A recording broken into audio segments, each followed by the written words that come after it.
Good morning from Wurin Alhiri, near Jos in Nigeria. It's Kent and Ruth Hodge. We're addressing you this morning. I'm going to have a chat about the Sabbath. In the coronavirus crisis, we're in a Sabbath that nobody really planned for. We're stuck at home, where we're actually on a 3-day break from a 1-week total lockdown. That's no market, no food shops, no shops open at all, which has been very difficult, especially for the poorest of people who rely on day wages to survive. We're getting messages of people with no food in their home, so a lot of people to help. So we're in lockdown. We've got 3 days off now, off lockdown, to buy food and do whatever needs doing. Hospitals and police are about the only things that are open after Saturday. But we're all right. We've got a lot of people on site, between 400, and not just this site, but outside of Virgin we have another children's home, crisis home. And of course we couldn't send those children home. They've been in lockdown too. Yeah. We haven't had any coronavirus reported in our state. That's mostly focused around Abuja and Lagos, which are the capital cities of Nigeria. So we're all right, but we're going to talk to you today about Sabbath. And it's really reminded us of the passage at the end of 2 Chronicles. 2 Chronicles 36:21. Okay, where it says that... Can I read it? Yeah. It says, "The land enjoyed its Sabbath rest. All the time of its desolation it rested, until the 70 years were completed in fulfillment of the word of the Lord spoken by Jeremiah." 70 years of captivity in Babylon. Yeah, so this is... Unplanned Sabbath. Yeah, unplanned Sabbath as well. All the years where Israel was told to have a jubilee. You know, in Moses' law, Israel was instructed that in the 50th year, after 49 years of ordinary life, they had to release all the slaves. They had to give the land rest. They had to restore property to anyone who'd lost it through bad circumstances. Cancel all debts. They had to cancel all debts. And they had to do that every 7 years anyway, to Israelites, to their own people, cancel debts. But this is to everyone. Yeah. And so they've never done it. Well, we haven't either. No, we haven't either. We don't follow that. There's no jubilee. No, we don't have the jubilee. banks want their pound of flesh. Yeah. Or more than a pound. So it's really interesting to look at this coronavirus. When you look at the news, which you do too much, but or we do too much, maybe not other people, but we do it too much, you see that pollution levels have just gone down. I saw this picture of Los Angeles, which you usually can't see because of the smog, and it was clear. It was amazing.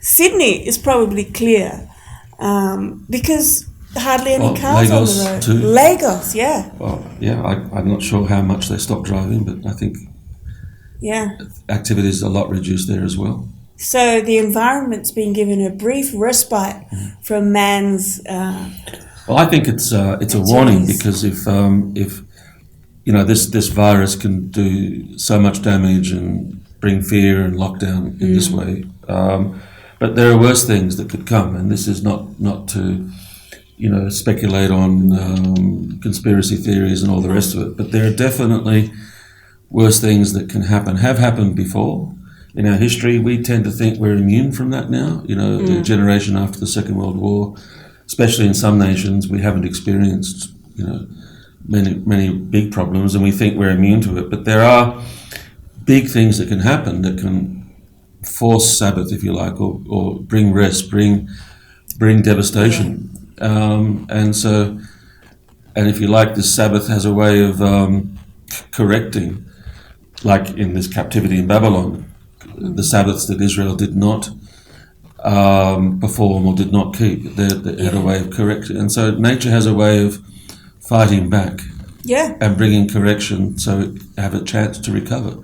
And if we don't give Sabbath voluntarily to creation, nature, one another, our nations, the poor, then it will be forced upon us through war, calamities, natural disasters, things like that. Well, in the Sabbath, the desolation of Jerusalem, of Israel, all of the rich people, all of the middle class, all of the upper class were either killed or taken exile. And their vineyards and their crops and everything was given over to the poorest of the poor, the people who owned nothing. They suddenly got vineyards. Well, that was a jubilee. Yeah, it was a jubilee for them. Yeah. So it was very interesting the way it worked out. And I think that's what that's what God does, or it's principle within nature that it's self-correcting, because and judgments like that. God's ultimate aim is to restore community, to eradicate exploitation, to restore natural environment, farming conditions, so life, there can be an abundance again. And the flood of Noah, as we said, is a prime example of that. Yeah, and even this jubilee in that we read about at the end of 2 Chronicles.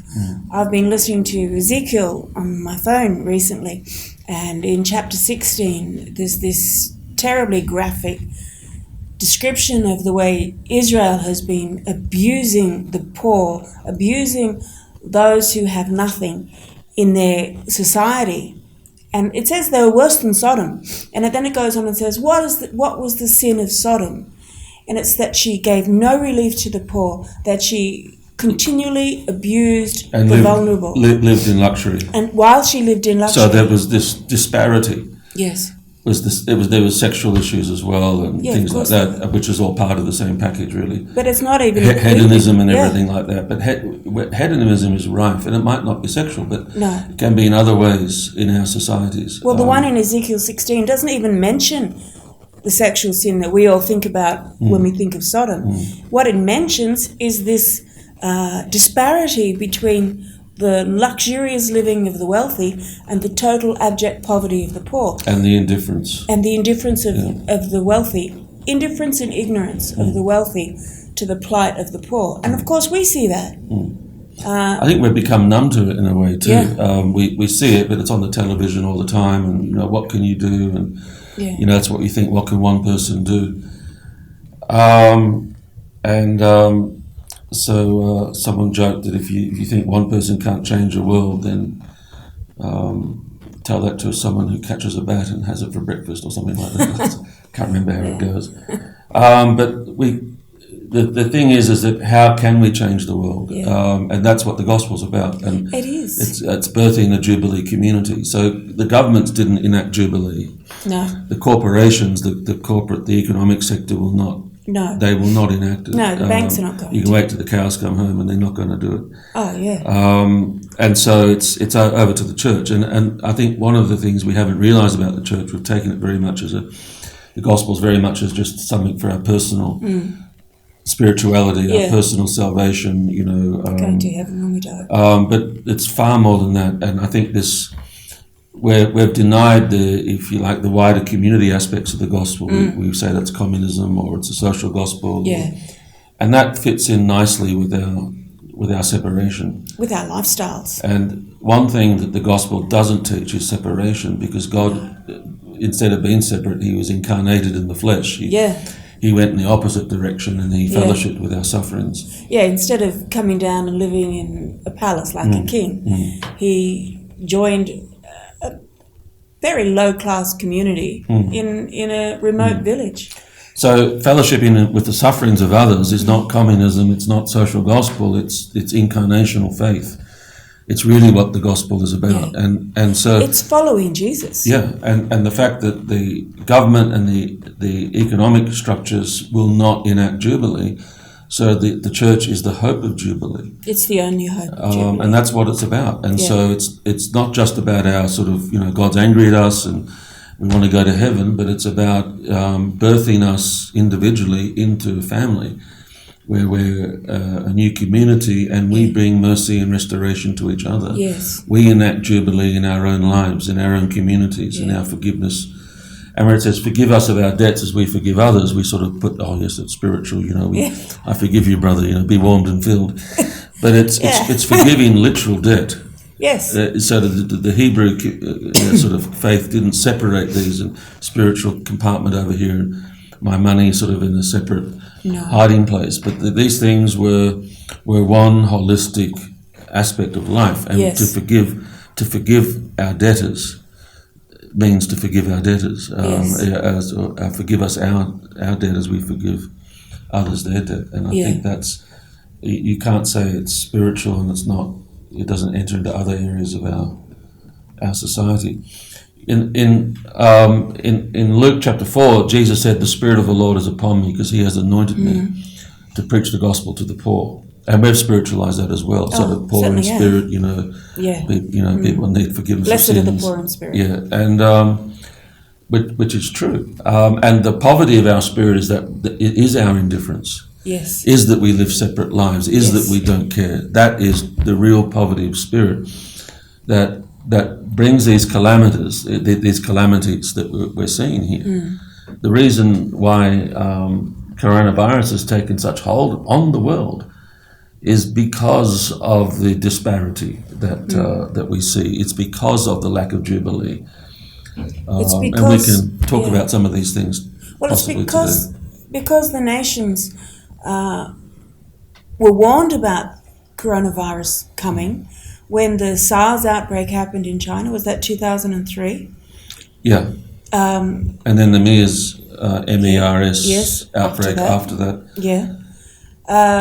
Organizations began to develop vaccines, but when it came to production and the final testing, that's a big expense. It's very expensive to test vaccines, especially on people, by the time they get to the last stage. And none of the companies who produce vaccines were willing to do it. Yeah. And the large government agencies who could have done it wouldn't do it because of the cost. Yeah, and so that's, pharmaceutical companies and other companies that are in place to do this, that make huge profits, that could have afforded this. But they wanted to stay with their profit-orientated markets, like face creams, for our vanity, so we can look younger. And things like medicines for Western diseases, for people who've got chronic money. diseases. Chronic diseases of the So affluent world. They're paying for their tablets every month. Yeah. There's a lot of money in that. There's a lot of money. Vaccines is not as profitable. Yeah. So that's and so we weren't prepared. No, they didn't prepare the vaccine. And we should have been, because we knew coronavirus was coming. If you look at some, people who have been warning about this for a long time, it's quite a number of agencies. We knew that a MERS or SARS-like virus was coming that would be more contagious. And if we'd had the vaccines, they might not have protected fully, but they would have given some measure of protection. They could have been given to the most vulnerable people, knowing it was coming. And they would have been a foundation for further development. Establish us a lot better for vaccine development. And test kits. Yeah. They could have produced test kits, and if they were testing ahead, they would have been prepared. Even after the outbreak in China, there wasn't test kits prepared, although the World Health Organization took representatives from each country, including Nigeria, where we live, and took them to China, gave them the genome of the virus so that accurate test kits could be developed. Yeah, but our hospitals and so on just don't have the infrastructure to quickly. No, in any like in England or America too, that they hadn't invested yet. No. In that infrastructure to bring this testing capacity online quickly. Yeah. And that has brought pretty bad consequences. Yeah. In these countries, and it's because of I think probably in the last since the Soviet Union fell, it's been it's a victory of capitalism. It's almost been on steroids. Yeah. And so investment in these non-profitable areas has not been undertaken, and even though we know dangers are coming, we're not ready for them. And so what happens, like in countries like Nigeria, is that, so how do we fight this coronavirus some other way instead of being prepared? And lock everyone down. Yeah. And so it's the day workers, it's the labourers, and so it's the poor people that pay the ultimate cost. Yes. And the rich billionaires and have all their money, they get their tax breaks, they have their, their safe havens in the ocean somewhere where they put all their money. Yeah. And they're stocking up these huge stockpiles of cash. Yeah. And the disparity of the rich and the poor in Nigeria is and so enormous. when it comes to a virus attack like this, who protects us from it? The poor. Yeah. Lock them up, you know. Yeah. Make sure they don't spread. Yeah, and so and a lot.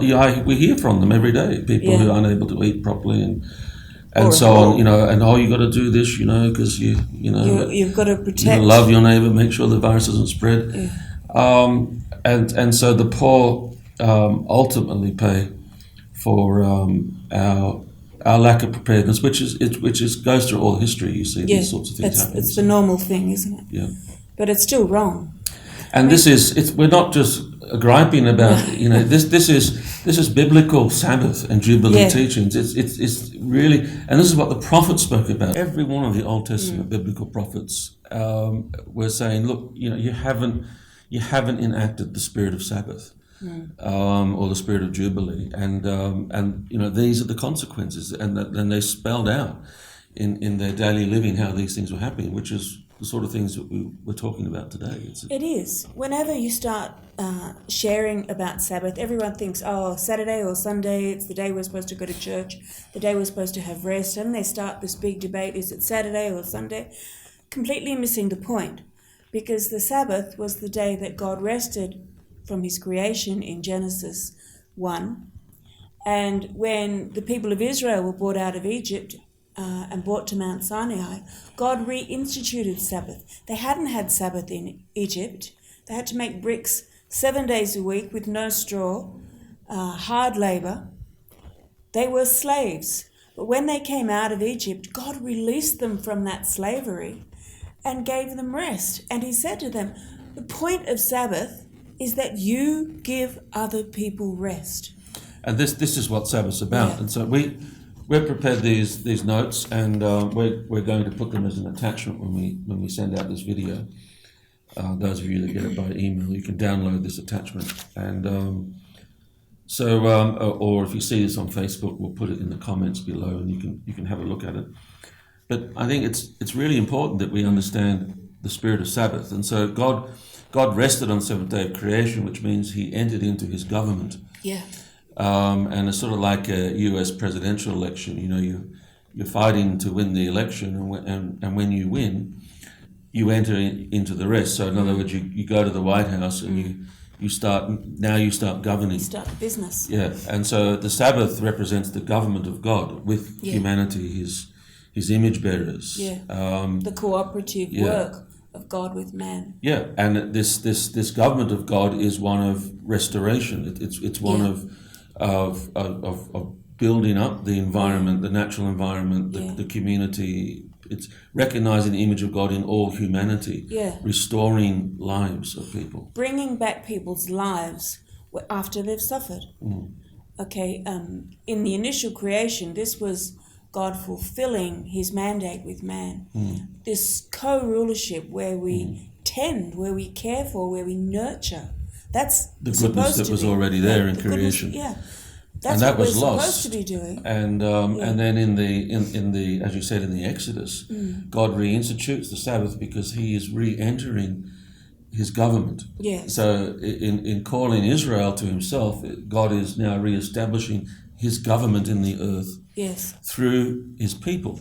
And that's what the church is. And Luke 4, where it says, the Spirit of the Lord is upon me, for he has anointed me to preach the good news to the poor, and to announce the acceptable year, which is the Jubilee, and the liberty of captives, that is like the Babylonian captivity. So here again is the reinstitution of a Sabbath government that is now coming through the church. The church being the redeemed Israel, which now us Gentiles, we become one people in the Messiah, not just the lineage of Israel, but now so now we can restore each other. We break down the barriers and we can be restorers of our nations globally. This is exactly what Jesus demonstrated in his life and ministry. You know, he went around healing the sick, feeding the hungry, on the Sabbath day. Releasing the poor on the Sabbath day. And when he was questioned about why did you heal this woman on the Sabbath day, and he said, well, wouldn't you rescue your own animal if it was in trouble on the Sabbath day? So Sabbath... How much more people? So the Sabbath isn't the sort of the rituals about, you know, what you have to rest, you can't work on this particular day, the rituals that the Pharisees had made about it. But rather Sabbath is the lifting of the yoke. Yeah. And so in the Ten Commandments, it's like de-pharaohing Yes. the way we treat other people, Not- other nations, Yeah. Not treating other people the environment. as or our resources. Not treating those things as if they were our slaves and they have to work for us 24/7. That's what Sabbath is about. And so when you get to the Ten Commandments, it says, you shall honour the Sabbath day in which you will give rest to your servant, your Yeah. maidservant, your Children. beast, animals of burden Yeah. that do the farming and so on. So it's the overlord giving rest to others. Yes. So essentially, Sabbath is the economic community, Yeah. the nations in power, the empire giving rest rather than an exploitative relationship. So all these Ten Commandments are really about de-pharaohing the world. Yeah. They come out of Egypt. The Ten Commandments are essentially about our neighbour. Yes. You just see how many times the word neighbour is in the Ten Commandments, Yeah. which is a completely different orientation to Egypt. Yeah. And that's the orientation that God is fulfilling through the church. Yes. To love God with all our heart, to love neighbour as ourselves. Yeah. And so you get idolatry as the sort of pinnacle of the Ten Commandments, because idolatry is the love of other things ahead of God, and normally the love of ourselves. Yes. And that brings about an exploitive relationship Yeah. in which people are abused and creation is abused, and that's the problem with idolatry. Well, that's what Israel knew about in Egypt, where Pharaoh was also a god. And everyone looked up to him, and everyone would aspire to be like Pharaoh. Well, it's a bit like our celebrities today. Absolutely, whether they're business celebrities, sports celebrities, movie celebrities, whatever kind And, of and celebrities. that celebrity culture is leading us Yeah. astray. We all want to be like We them. should be looking at the poor, the simple things, the lowly things, Yeah. and the meek things, and who we see in Christ. Yeah. And then we'll be restoring the world. Like some movie star said, I wish that everyone had $1 million so they could all realize that $1 million doesn't actually make you happy. But everyone still chases What do after. they do with their $1 million? Yeah, I don't know. But everybody's chasing after wealth, a better house, a better job, a better car, more glamorous Well, lifestyle. we even think that that's our right. Oh, we're That taught we have that's a right how to God these blesses things, us. and also we have a right to perpetual health, and that's one of the things that the coronavirus is. Challenged. Well, yeah, it's giving Yeah. us disquiet because we thought we had a right to perfect health and to live forever and so on, and so there's the fear of death is irrational. It's the way Yes. it's taken hold of. Yes. In Of- Nigeria, of we've us had, today. so far, we've had 11 deaths. It's a nation of around 200 million people, Yeah. and there's been 11 deaths. And yet most of the country's in lockdown. Well, then, yeah, but the Nigerian government does take these things very seriously, It because we've does. had Ebola, we've had lots of things here. We've got Lassa fever now, and the which is Nigerian killing- government generally does a good Yeah. job That's true. at warding off these things. They That's know the true. dangers. They know what can happen. And they did. In And I Ebola, think- they I stopped think- it in its tracks. Yeah, Very and effectively. They did very well, and really oftentimes did. they do better Yeah. than other nations. Well, at Nigeria such can't things. afford to let something like coronavirus No. run through the country because we don't have the medical facilities. Yeah. And it's a complaint of ordinary Nigerians that Well, the rich people it's- all go to UK when they get sick. Yeah, and now they're locked down. They have to go to hospitals here. So, but that's it's a global thing. We It have, is. It's not just because Nigeria. we've talked about austerity. We haven't invested in our medical facilities. We have plutocracies in Russia. Yeah. Well, basically, we have plutocracy. It's increasing. Oh, everywhere. Globally today, plutocracy, the Rule rule of the rich. the rule of the rich, and they're ruling now. They're entering into government with money, into United Nations, into Philanthropy. philanthropy organisations, Yeah. and Philanthropic. and yet there's huge money to be made in philanthropy because there's Yeah. patents, there's sales. We've seen that in agriculture. Yeah. Things like chemical fertilizers. Yeah. When they first came out, there was all genetically these, modified seeds. They Yeah. were going to help all the poor farmers. and there was And they've made subsidies huge for all profits. of this. Yeah, but they're taken away. Yeah, but then after a few years, they're gone. and then the poor have to pay through the nose, Yeah. and they become dependent on these companies like Monsanto. and farming techniques that destroy our soils. But Yes. we might get to that later. We've put this in the notes here too about one of the in the Old Testament Sabbath. It's if you could boil it down to two things. It's about people, restoring people, Yeah. and restoring land. So it's a non-exploitive relationship Yeah. with people. And so it's honoring the image of God in humanity. Now, in the ancient times in Egypt and other nations, you had pagan creation mythologies. And in these pagan creation myths, there was a disparity. But you had demigods, and then you had the rest of humanity was slaves, Yeah. and they sort of served the demigods. And but in the biblical story of creation, you get all of humanity, so to speak, made in the image of God. Yeah. All the same. Yeah, and in which we are to restore one another. And so Sabbath is about that relationship, whether it's economic policy, government policy, particularly in our own relationships as the church, ethnically. Like Paul said, in Christ there is neither rich nor poor, there's neither Jew nor Greek, male nor female, bond nor free, no slave. Yeah. We are one in Christ Jesus. And this is bringing our nations, like a cat with its claws in the floor, resisting, dragging our pagan nations, out of this paganism, back to a creational image of God in this Sabbath sense in how we treat one another, but also how we treat land and the environment. And I think this is an area where the church is often resisted today, ecology and natural environmentalism, because when I grew up, it was all the Asian Hippies. cults that got into that, and they ended up being proved to be on all sorts of things and corrupt and everything else. And so we threw out environmentalism as a cultish idea. I know back in the in the 80s, 70s and 80s, or the 80s particularly, when I came to know Christ. But we were really interested in Western supremacy. John Wayne, we dealt with everyone, saved the world in the Second World War. And this sort of imperial dominion through our resources and technologies and so on. And we didn't realise how wrong that was, how that was oppressing people. We didn't know.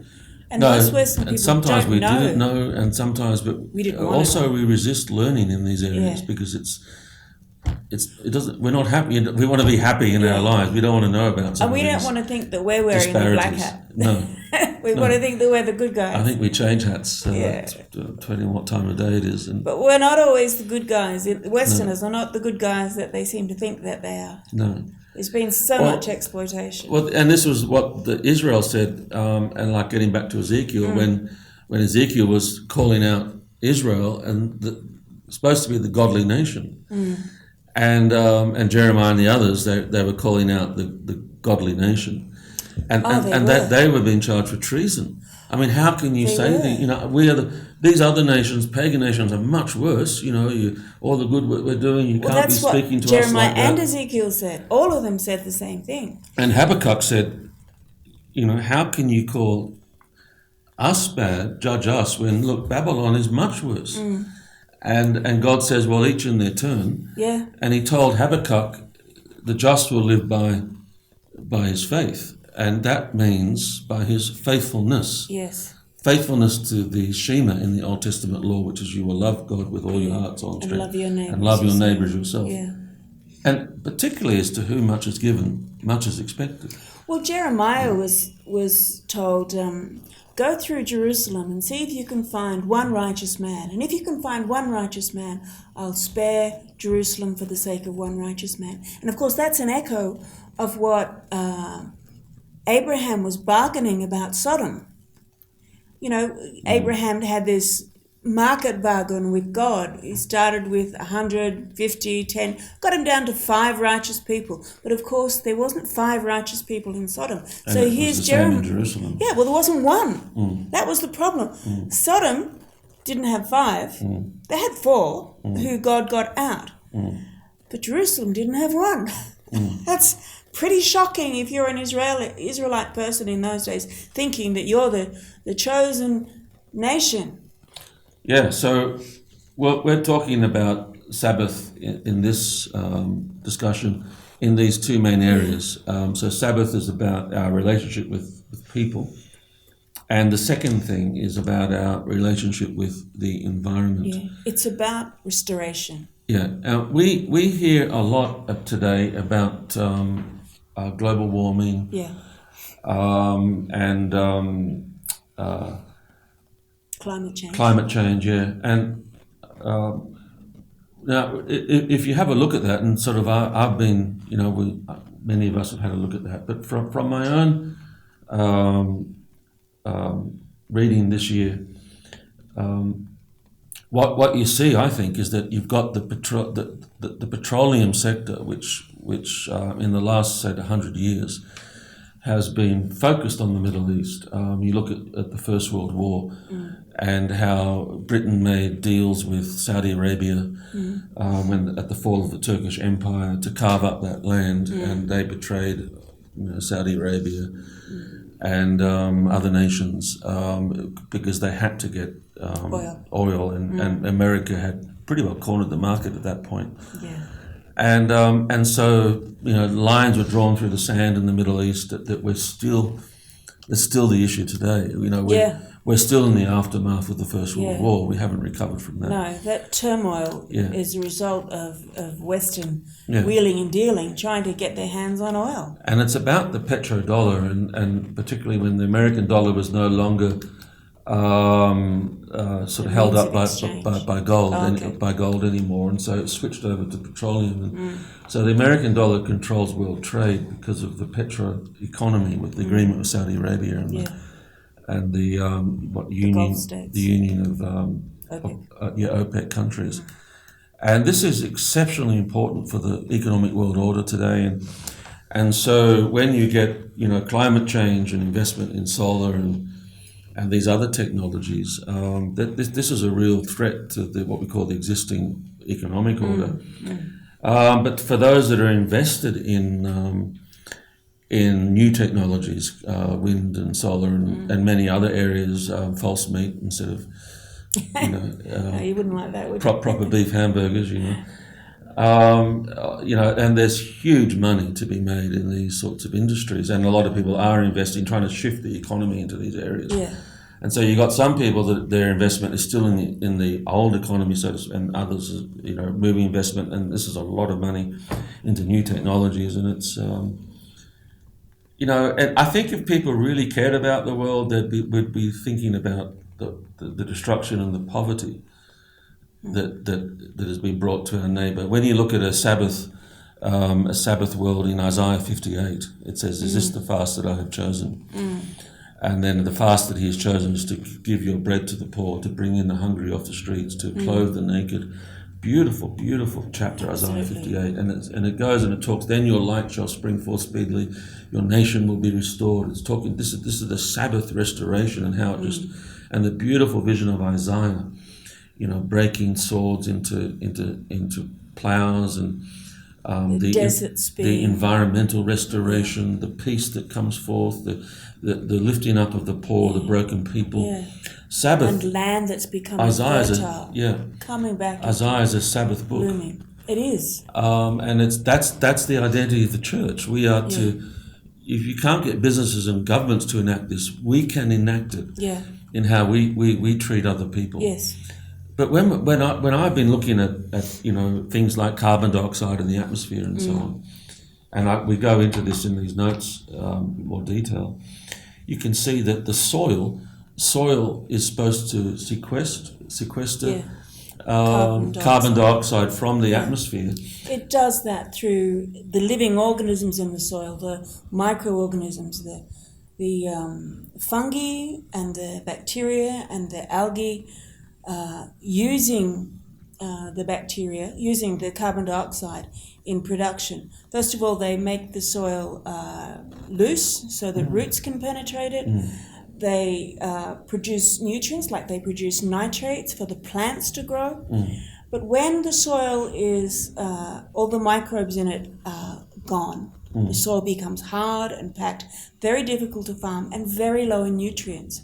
So the only choice is to use chemical fertilizers. Well, chemical fertilizers too, they have been, come in recent decades and they're supposed to, and we've been told, we have to have chemical fertilizers, otherwise, the world will be hungry and we're overpopulated and everyone will die. And so rich countries have, made huge international markets for agriculture.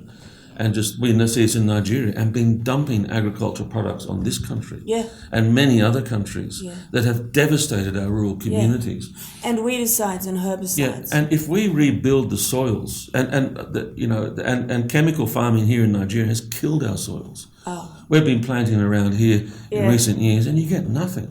The soil, just like you explained there, that they have been utterly destroyed. Yeah. And we have seen this in so many areas. We're in the sub-Saharan region here. Well, right outside our gate, there was 2 plots right next to each other. One of them used manure. So you're putting microorganisms back into the soil. You're putting organic matter back into the soil, makes the soil loose. It provides nutrients. It stimulates the microbiota of the soil. And another one using chemical fertilizer. His harvest was, from a line, he got 8 bags. He got 2.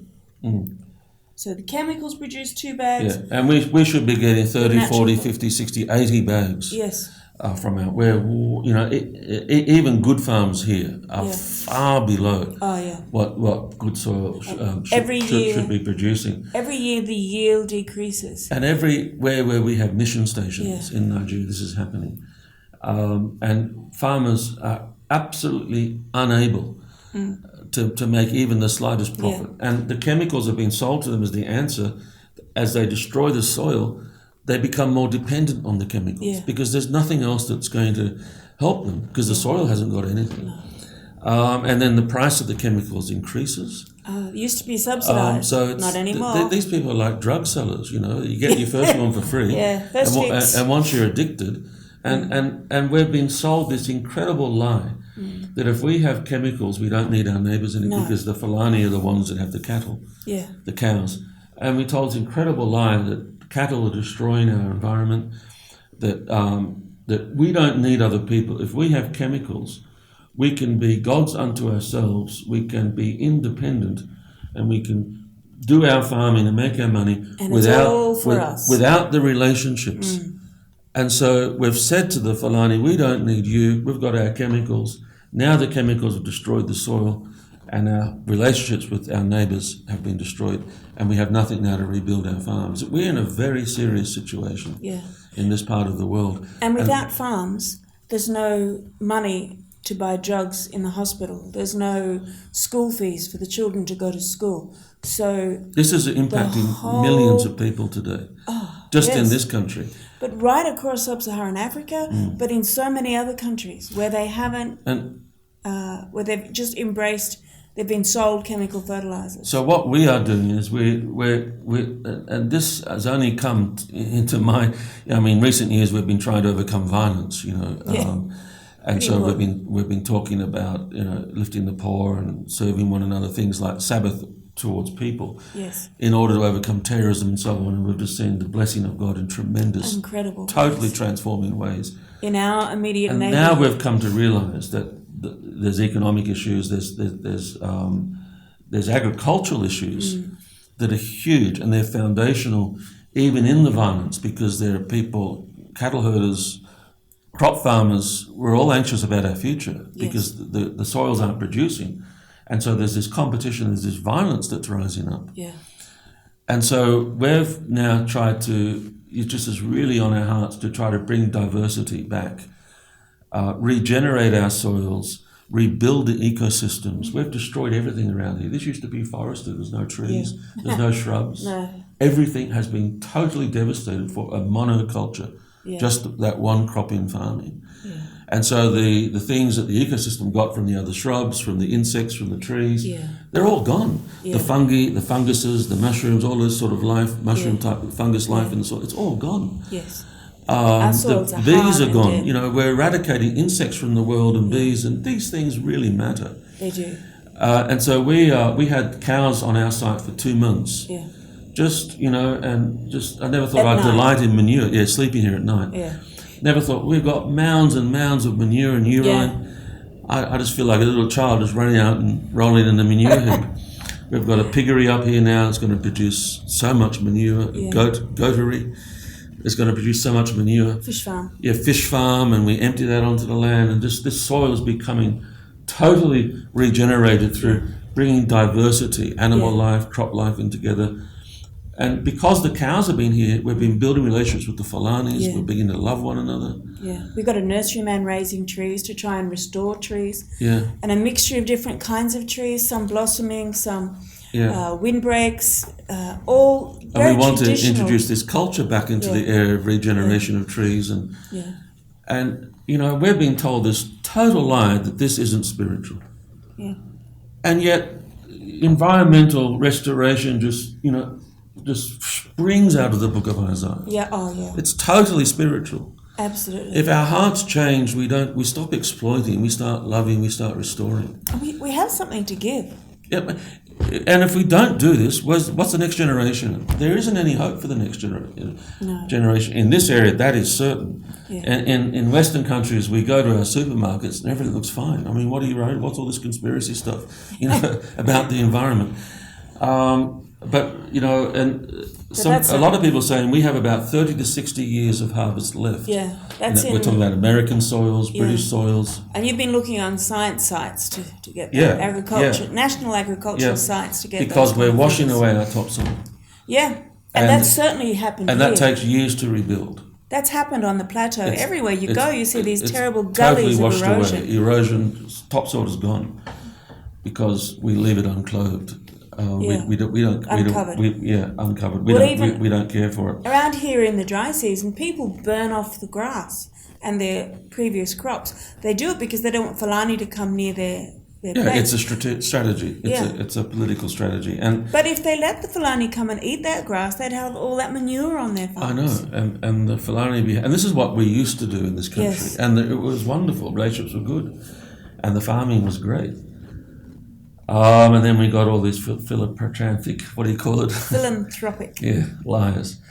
There's a lot of money in that. And the thing is that it's been proven now that sequestering carbon dioxide from the atmosphere into the soils, rebuilding out the ecology, diversity of our soils, is the only way, and this means diversity with animals and cropping, this is the only way of turning back deforestation, desertification, sequestering carbon dioxide. There is no, if we care about carbon dioxide in the atmosphere, this is the only way to stop it. They talk about planting trees, but in order for the trees to thrive, you've got to restore the soil first. Yeah, and that's necessary. Without restoring the soil, the trees won't do well. But getting back to what I was saying earlier on, that the thing about this restoring our soils, ecology in our soils as the answer to climate change and these sorts of things that people talk about, it's not promoted. And science has proven that it's why? Because there's no product. You can't sell anything here. We teach and we work together and we build relationships, we build rural community, and that is what restores our farms and our soils. And our peace. And there's no market for it. You can't sell anything for this. No. And you don't hear, it's not taught in our people like Alan Savory, I put in my notes, who has taught these things and is very qualified. Yes. Very experienced all over the world in this. He can't get into universities. No. Because these philanthropic people who sponsor universities are sponsoring these chemical industries. Yeah. It's not a conspiracy, it's human greed, it's plutocracy and all of these things. Yeah. As we've said before in a previous video, during this, we, at the beginning of March, we had no plan to move our Bible college to Rural 530 students. Yeah. A lot of them boarding students. And we had no plan to move the Bible school to our permanent site here at Rural. We were renting facilities for the Bible college because we just thought it's not possible to move all that and to have dormitories, class space, everything here. But our landlord was becoming impossible. And we just suddenly believed that God is prodding us to move. And so we took this step of faith in trust, and then suddenly the coronavirus hit, Yeah. and all these nations in A lockdown. week later. Yeah. The way God has provided for this Yeah. is just phenomenal. And the way that Christian people, you talk about, Australia, we get our friends there and so on, and some in England, and how that, the economy has been devastated. What I hear about the economy in Australia is devastating, and so many in unemployment and so on. It notes we go into things like that and how, maybe some possible solutions. We don't go into it much. For the suffering there that people are experiencing. And naturally speaking, you think, well, we're cactus now. We've taken on this huge move. Yeah, what's going to happen? Well, and yet God has been so utterly faithful to us. Yeah. And, things inspire you in the Bible, like in the year of famine, Isaac sowed in the year of famine and reaped 100-fold. And how many loaves and fishes? You always correct me on this. 5 loaves and 2 fishes. It's just wonderful. And, we talk about science and all the rest of it, but we have a God who's with us, who's present. Yes. Heaven and earth He's bigger are not distant. No. They're together. You can't see heaven, but we are together. One day the blindness is going to be lifted off the nations, and heaven is going to sweep into this globe. Thy kingdom come, thy will be done on like earth. the flood of Noah. It's just going to fill the earth. Like heaven. It's wonderful. And this God is already with us. Yes, he every is. step. We've seen this constantly. And the love and the generosity of Australian friends that are refusing to be ruled by fear. Yeah. That are just giving. It's just touching. It's we're really thankful and appreciative. It's all needed. We've been using it. But it's amazing what's been happening. Yeah. We've been building here. And we've got, as we said, 400 people in lockdown. Yeah. And that's good too, because we're having to look after them, but they're also building. They are. and farming and doing so many wonderful things on this site. And when all our students come back, Bible school students come back, we'll be ready. Totally. That's incredible. So we're blessed, and we know that God is with you all also. And our situations are different. We have different experiences. We live in different countries. Yeah. But we all need God in different ways, and He loves us, and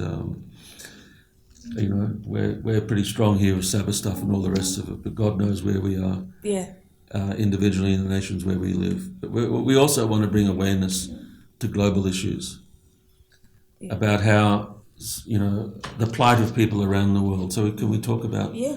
Look, we've got a list here, and I made a list of just a few things. We're talking about how areas globally where we need to rebuild Sabbath and restoration and Jubilee. So I made a list of just 5 things here. Okay. But it grew into 15 things. It did. So we better hurry up and send this out before it becomes 25 or 30 things. That's right. You've entitled it Areas there where we must rebuild Sabbath, Restoration and Jubilee. Number 1 is for the poor. They're always bearing the brunt of any global disaster. In Nigeria, they're the ones who die in terrorism.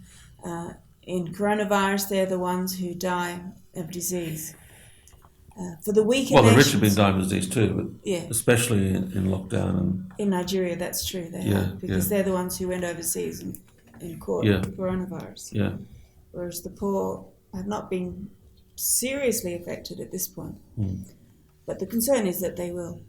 For the weaker nations of the world.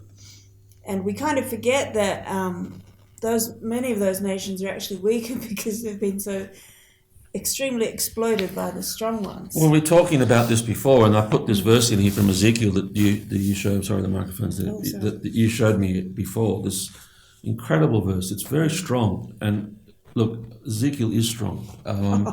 Very strong. He doesn't, he's very direct. Doesn't mince matters. To the arrogant aristocracy of his time, and I think we need to be today as well. Ezekiel said, "As for you, my flock," this is what the sovereign Lord says. This is in Ezekiel 34, 17 to 19. "I will judge between one sheep and another, and between the rams and the goats." And this is like Matthew 25, Yeah, sheep and the goats. where Jesus is talking about his judgment.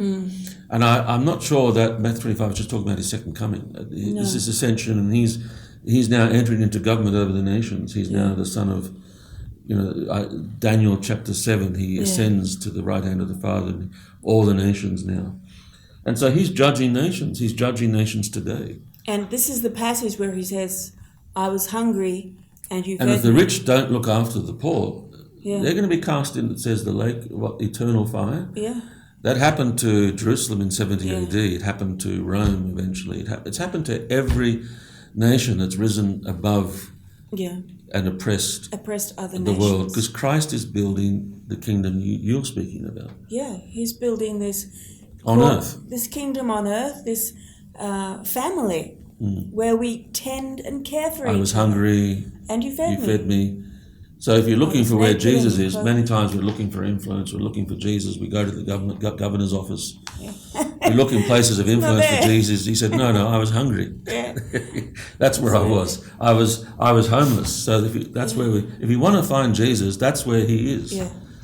He didn't say, I knew someone who was homeless. He said, I was homeless. Yeah. And that's the same passage about the sheep and the goats. Yeah. And so it says here in Ezekiel 34, is it not enough for you to feed on the good pastures? We're talking about resources. Yes. We have taken resources from the nations, not only oil and minerals and everything else, but economic, in the sense that there's an economic colonialism Oh, yeah. through safe havens, through corrupt deals with governments, with large corporations.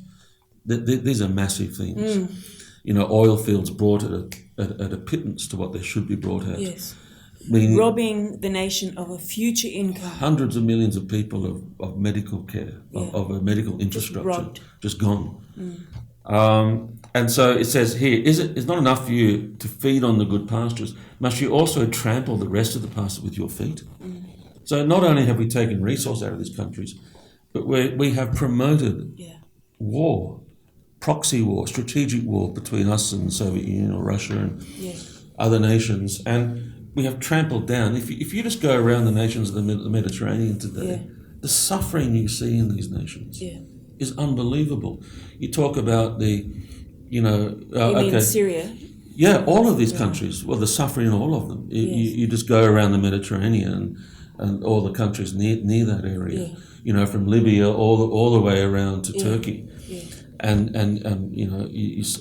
the suffering in those nations, just one after the other. I saw a guy, it was a series on TV, a guy that travelled through those countries, and it was just amazing. And we talk about global warming is going to raise the tide in some of the countries in the Pacific, some of the islands in the Pacific, and there's going to be displaced people. I don't know. That might be true, but displacement of millions upon millions is already happening. From It's war. not a theory. It's ongoing now. And those wars through, are about through oil wars. Millions and of resources. people. Like in Nigeria, when we lived for 20 years in the south of Nigeria, you often went down the delta, and that's where they The oil extract delta. the oil. But the pollution there, the way they've destroyed the fish hatcheries and the farming there, it's just And the horrible. dislocation of the businesses of local people. Yeah. And you cannot do that to the world, which we are doing on a wholesale basis, and expect the God of Sabbath not to see To it. bless us. It's just not possible. No. We're And guilty. so Sabbath is coming. And if it's not coming through coronavirus, it's coming through the church, or it's coming through repentance, or it's coming some other way. We're doing exactly what Ezekiel It could is come through war. decrying.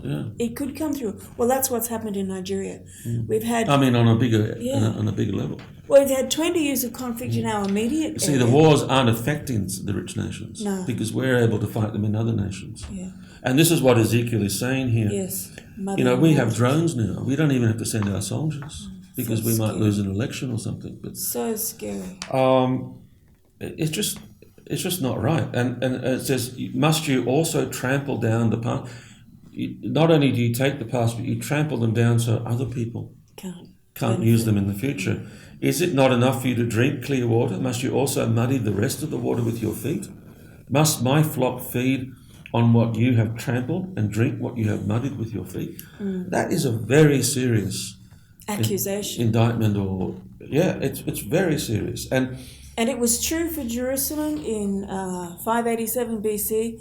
It was true for Jerusalem again in 70 AD. It's true for the Western nations now. You get people dying in the Mediterranean. And we want to put up. Are you talking about refugees? Yeah, refugees drowning there. We put up, our ancestors put up walls. Oh, yeah. We've got a walls going across Morocco, so Africans can't get up into Europe. Yeah. We've got walls in Eastern Europe, so Syrians can't get through. We've got walls so Mexicans can't get through. We've got walls so Palestinians can't.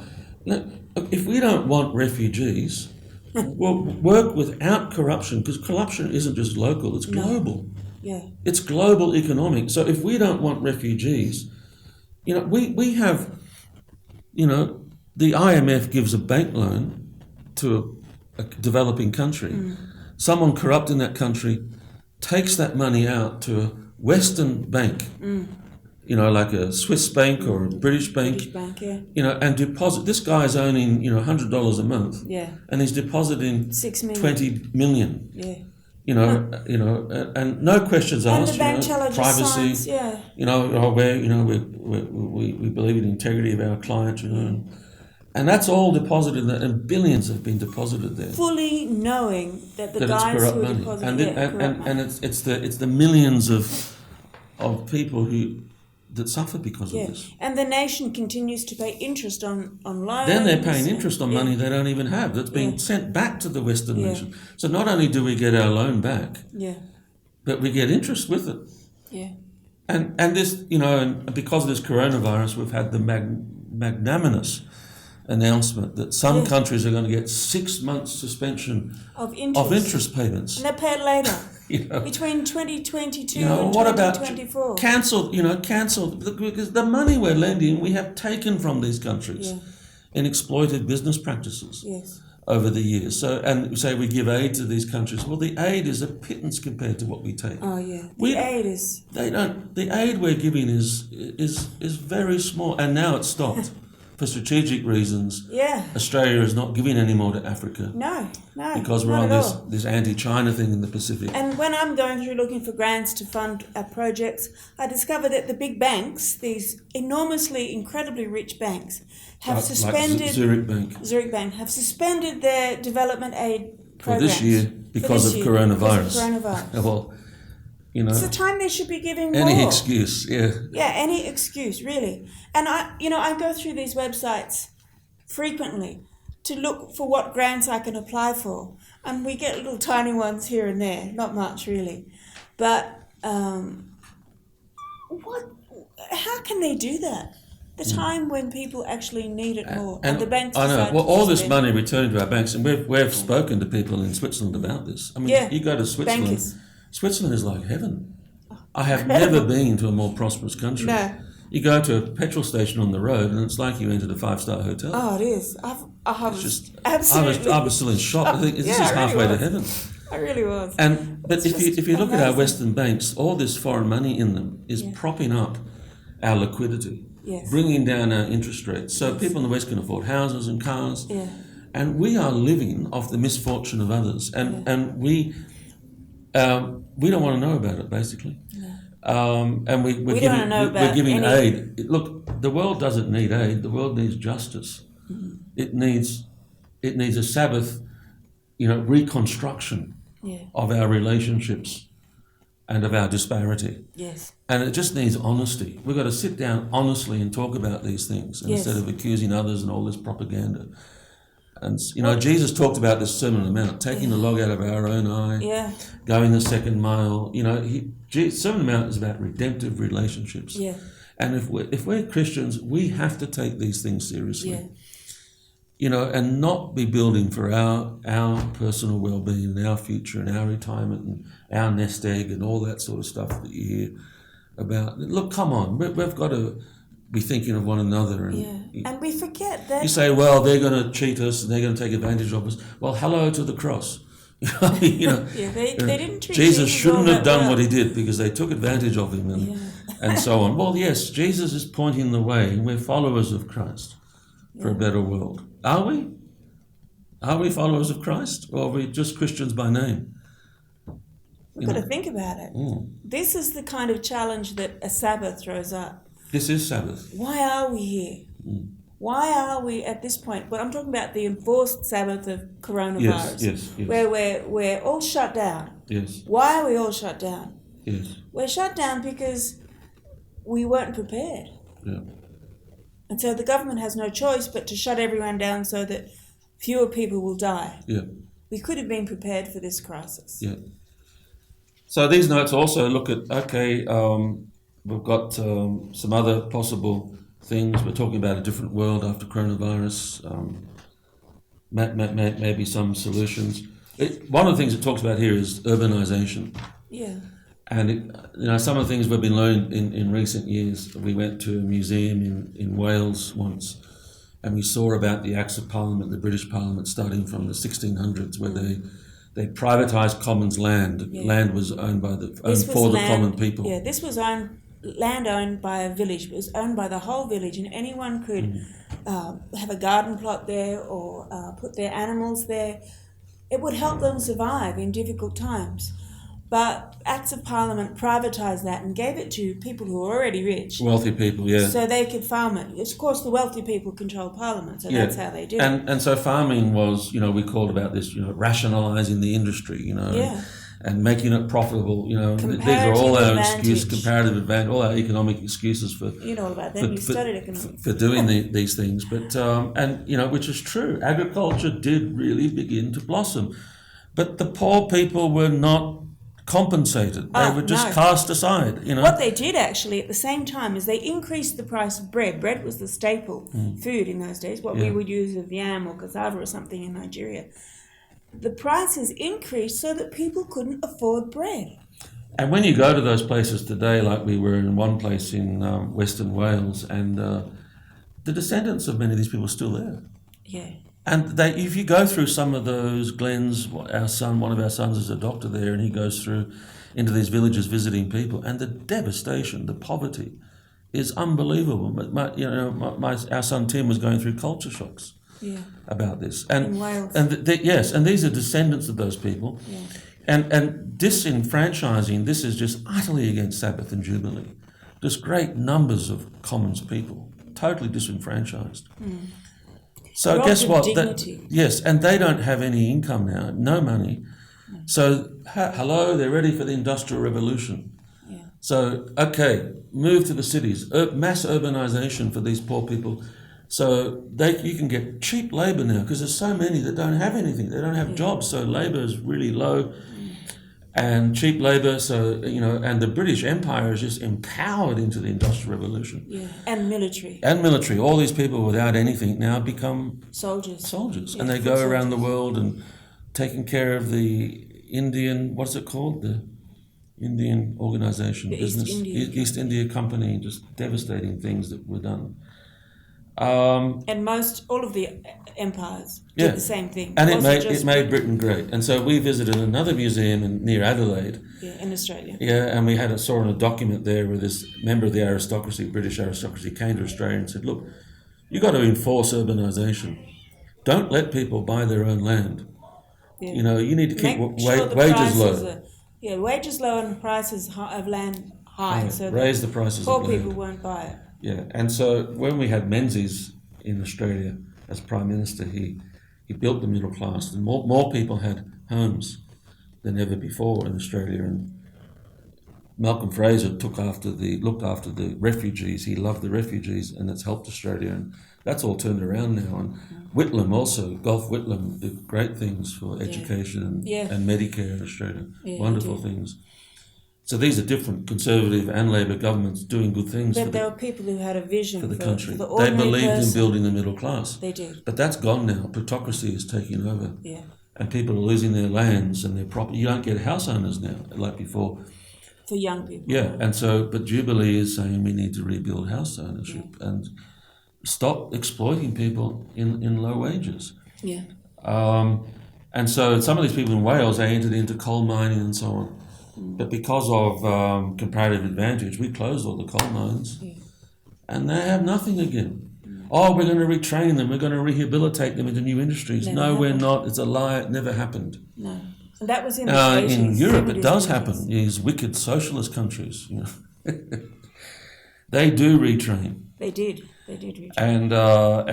and they buy farms and they to reallocate insect life, wilderness, Yeah. and they pay the farmers for it. They don't just let market forces ruin people's lives. I'm not saying Germany and all these countries have got everything together. No, but there's some ways that they're doing a bit better. But you know, there are some things that They're not totally controlled by the profit motive. and you know, there's a lot of things scare you, and well, in any country today when you go there.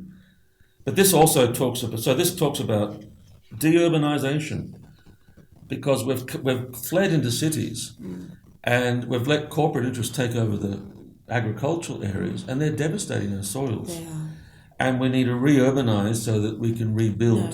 De-urbanize so we can rebuild. And Community, because- rebuild community. yes, see, the original Adamic, and I don't like saying Adamic because it's Adam and Eve, commission, was that they steward in the environment. They tend and care for. So mankind have got to work together with deserts to turn them around. Yeah. We have to work together with rural. You can't just take them out and think that these things are going to rehabilitate themselves. That's against the creational mandate. Yeah. So And it's not nice living in cities. no. And also we're living in cities where it's medical problems, depression, we have no immunity to diseases That's right. anymore. Our immunity's The flu reduced. comes in and we're all wiped out in a week, and all these sorts of things happen. And that means our welfare, systems are, They're overburdened. overburdened. Look, there are big answers here to balance our balance sheets in our Western countries and so on. Look, rural has been despised as one of the small things. In Nigeria, village life is despised. Yeah. And as empires despise rural life, we're digging our own grave. Absolutely. Because almost every empire in history fell because its soils became infertile. Oh, you said before, Adam and Eve were made from dirt. And when we cut off our roots from the dirt, we may not have plant roots that go into the dirt, but we depend on the whole integrated system of plant and animal life. When we cut ourselves off from, we open ourselves up to disease, to depression, to all sorts of social ills. Yeah. Because we leave village life, we leave community life. Yeah, and so Adam and Eve were made from the dirt, and since then we've been trying to put a big distance between us and nature, and it's killing us. Yeah. We are to be in an integrated, holistic creation. But this is another thing we talk about in the notes. We have adopted a Greek framework of theology where it's all spiritualized. We're going away to heaven, and spiritual salvation, and the Hebrew faith of heaven and earth being a united cosmos, which is at the end of Revelation, that's finally restored in Revelation 21-22. That's we've lost that. Yeah. So this creation, this creation becomes irrelevant to us, and it's something just to be exploited and thrown away in the end, which is just totally wrong. It's just not biblical faith at all. But when you go to Romans 8, Paul talks about resurrection. He talks about how the whole of creation is groaning for the revelation, for us, for the whole world to understand who the sons of God are. And I feel this groan. You just go out and you look at this place used to be a forest. Yeah. And you can't see a tree now. And I sense the groan. Yeah. And to start to rebuild something like this is very difficult because you've got years of destruction working against you. Yeah. And it takes a lot of effort. Yeah. Kay gave me a parrot in a cage as a gift at Christmas. And, for me, I would like That's our daughter-in-law. Yeah, it's our daughter-in-law. I would like to let the parrot go, but the parrot needs a pocket of rainforest to survive. Well, even There then, isn't I don't any. know, the parrot would probably get eaten on the first day. Yeah, it might. But, So- there's no rainforest here. There's no forest. And it used to be. There used to be, this whole area used to be lush, fertile, with pockets of farming in between. Then the forest would regrow and they'd use another bit. But now it's it's just clear. So we talk It's just a in mess. these notes about a creational theology, and this new way of thinking. We've talked about capitalism versus communism. We've talked about left versus right, and these are dichotomies that are just unhelpful. The Bible speaks about a creational theology, a Sabbath theology, a caring, a theology of the cross, giving ourselves for one another, for our environment, for the future, for the next generation, have a better world, a world of peace, a world of diversity, integration between ethnic groups, farming groups, genders, or just integration where age. and this Jubilee is Pentecostal theology. People say it's not spiritual. I mean, thank you. I mean, Acts chapter 2, they spoke in all the tongues of the nation. I mean, what's the Spirit saying is you're one people. Yeah. Come together and care for one another. Yes. Take down this nationalism and these barriers.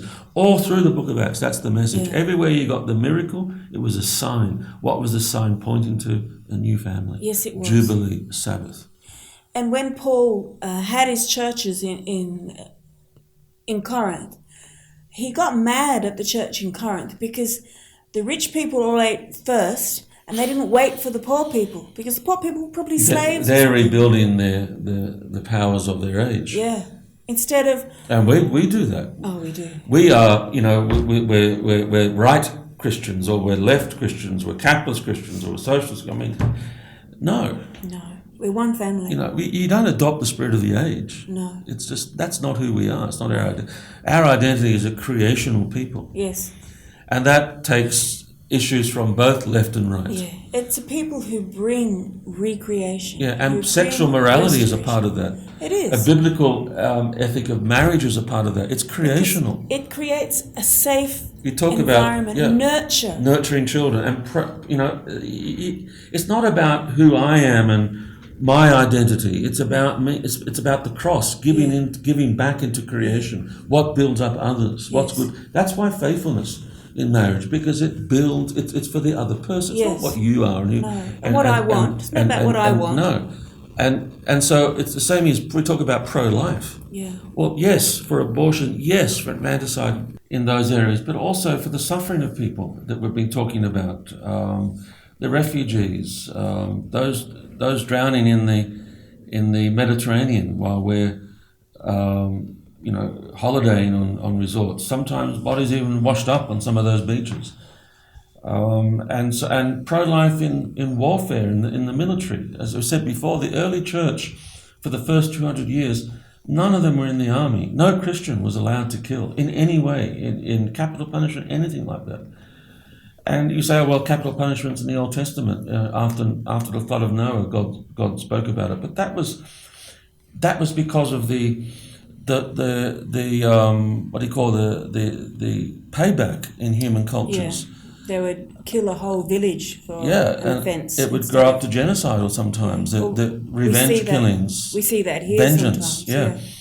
And like you get Cain talked about sevenfold vengeance if anyone killed him. Lamech talked about 7 times sevenfold vengeance. And Jesus reversed that. On anyone that killed. And that's human government, this vengeance of the law. Yeah. But Jesus said, Peter said, how many times shall I forgive my brother? And he said 70 times 7. And so he's reversing this whole thing of Old Testament bloodlust, bloodshedding, sacrifice. Which was not God's will.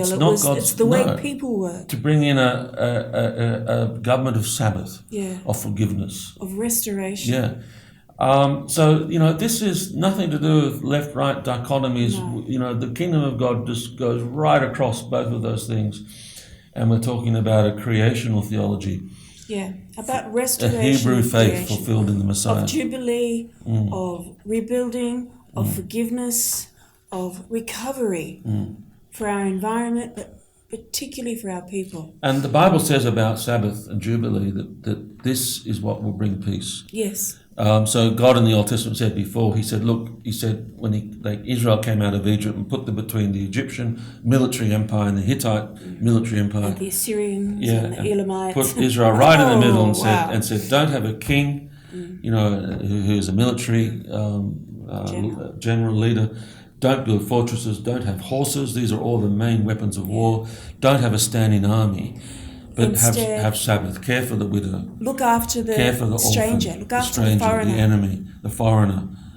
Be And- people whose reputation Yeah. is that these are the ones who are going to So help. God was infiltrating the nations with this new type of government. This is where security is. Yeah. But no, we don't. We don't want that. No, immediately they totally ignored that. Yeah. And which we do and today. they built their fortresses and they were wiped out as a nation. And we have the same situation. Same thing's going to happen to us. Well, we already have the same situation. Nations that call themselves Christian nations, and what do? We have the biggest military of anyone. We go all over the place. And by the time we spend all this money on military, Yeah. we're not building schools or hospitals. I mean, to drop a bomb from a drone is millions. Yeah. It's just crazy. And so we should. Isaiah said in Isaiah 32:17, the fruit of justice shall be peace and quietness and confidence forever. This is the Sabbath government of Isaiah. We've reorientated those texts. We've talked about evangelical righteousness, a personal, private peace through faith in Christ. And That's part of it, but that's not yeah. what Isaiah was talking about. It's much saying bigger than that. what the Messiah brings into our heart relationships. It's reflected to our world. If it's not reflected to our world, it's just not real. We're not there yet. So we need to finish. We do. We've already run out of two, what do you call them? Memory Cards. cards. And That's because we get so passionate our when media we're team talking. are giving us that eye, so no, they're not. We get so passionate when we're talking about restoring people's lives. So we want to thank the media team for coming this day of lockdown. We've locked them down here. We've got a lockdown break, but just so CFM can lock them down. And so thank you very much for coming. And thank you to all our team at CFM, almost 300 staff. Doing an incredible job. Lovely jobs, all of them. And we love you all very much. Thank you for your sacrifice. And for your inspiration to us. We do what we're doing because we're inspired by our team Yes. and their love and their family. So God bless you and thank you. We better say goodbye Yep. to everyone here. Thank you for your love, everyone, and we'd like to hear from you. While we're in Sabbath, Yeah, we should be caring for our neighbour. yeah, So let's do it. yeah, Not just talk about it. yeah. Amen. God bless you. Thank you very much.